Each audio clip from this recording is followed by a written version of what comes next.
10 years ago, I found myself in the office of a singular individual, Dr. John Perlin. At the time, he was the chief medical officer for a hospital company called HCA Healthcare, where I was applying for a job as a data scientist. And I said to him, Dr. Perlin, what is it that you'd have me, a data guy, do for you? And he proceeded to tell me about a disease called sepsis. It's a systemic bloodstream infection that, if identified early, can be very readily treated with about 25 cents worth of antibiotics and fluid. But if it goes unrecognized, spreads through the body, leading to systemic inflammation, organ failure, and all too frequently death. And Dr. Perlin proceeded to tell me at length about the etiology, biochemistry, pharmacology of this disease, and I understood none of what he was telling me. And I said, John, I really don't understand. I'm not that kind of doctor. I'm a doctor of numbers. And he said, I understand. I tell you all this to convince you that as clinicians, we've tried everything we can do in the fight against sepsis, and we are still losing. Our care simply does not arrive in time to be relevant. We need an early warning of sepsis. We believe it's in the data, and that you and your fellow data scientists can find it. Well, what Dr. Perlin didn't know was that 20 years prior to that conversation, sepsis had killed my father. He was 58, and I was a teenager. So I found myself in a room opposite a man telling me that for want of 25 cents worth of drugs, my dad might still be alive, and moreover, that I could play a part in preventing other families going through what I did and my family did. Well, I entered that office seeking a job, and I left carrying a mission. But what little did I know. You see, healthcare itself is sick. Something is very, very wrong in healthcare. You see, we've never had more well-educated, more dedicated, more specialized physicians. We've never had instruments and labs and diagnostic tools that are more precise. We've never had therapies and drugs that are more potent and can render what was once a death sentence as a mere inconvenience or a meme. And yet, despite all of this, healthcare is failing on any measure that we care about, be it clinical quality, patient experience, and most of all, the $4.5 trillion bill that healthcare levies on America every year. Things are getting worse. But why? People tell me, Evan, it's complicated.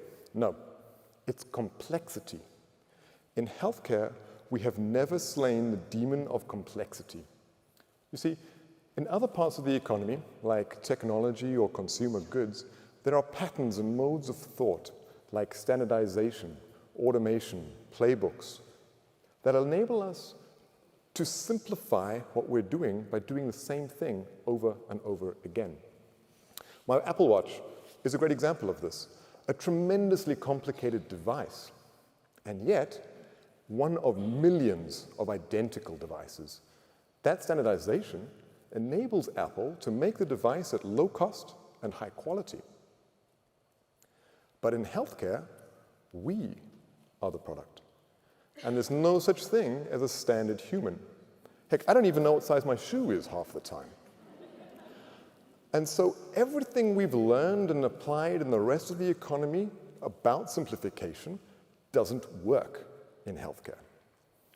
And the cruel irony is that those new specializations of physicians, those new instruments, those new therapies, while individually good, combine to increase complexity and so make things worse. It's a pure torture. What we need is a new mode of thought to simplify. We need new technology, and that technology is AI. What is it? An AI is simply a machine that thinks like a human, but at scale. The first generation of AIs were AIs that could do logic, as you and I do. There were enormous branches, trees of if, then, else statements, inductive, abductive logic. And they worked, but they were incredibly intricate, expensive to produce, and even more expensive to maintain. And so they fell into disuse. They were the first and the second AI boom-bust cycle. The second generation of AIs were AIs that can do mathematics and see patterns as we do. Show it data. The AI, through machine learning, can infer a model which makes predictions about the future. You know, we used to joke about the weatherman and how useless and unreliable they were. And we don't anymore, because aided by AI, they're really damn good. They are. The third and current generation of AIs are machines that understand language as we do. Kat just gave great examples of that. These are machines that can read and write, listen and speak in all of our human languages, but at scale. And as a society, we haven't yet figured out exactly what we're going to do with all of this, but we know it's big. One of the leading proponents is a company called OpenAI, last valued at $80 billion on revenues of 1 and losses of 5 billion. And what is it? It's a text box. But it's a text box, critically, that contains the whole internet. You see, OpenAI has a machine that has read the internet and will answer all of your questions about it. And that a text box containing the internet should be worth an unfathomable sum should come as no surprise, because that is precisely exactly what Google was for the last generation of AIs. Moreover, it's a pattern of thought. OpenAI did not seek to simplify the internet. They wrapped it in a very simple surface, that text box. They took the internet, can of worms, and they put the can around it. And that mode of wrapping complexity is what we need in healthcare. I'll give some examples. My friend David, he's a primary care physician, one of the most mission-centered and hardworking people I've ever met. He used to see between 20 and 30 patients a day in his practice, and then he would go to his computer and write notes about all of those interactions into the electronic medical record. Those notes feed the leviathan of healthcare administration. All of the revenue cycle, insurance claims, billing, government compliance, regulation, legal disputes, quality, everything comes from those notes. Now, David has an AI. It's on his phone and sits on the table while he's consulting with his patients. It listens to their interaction and then writes the notes for him. A machine that listens and writes. What it does is it wraps that whole administrative complexity for him in an interface so simple it seems invisible.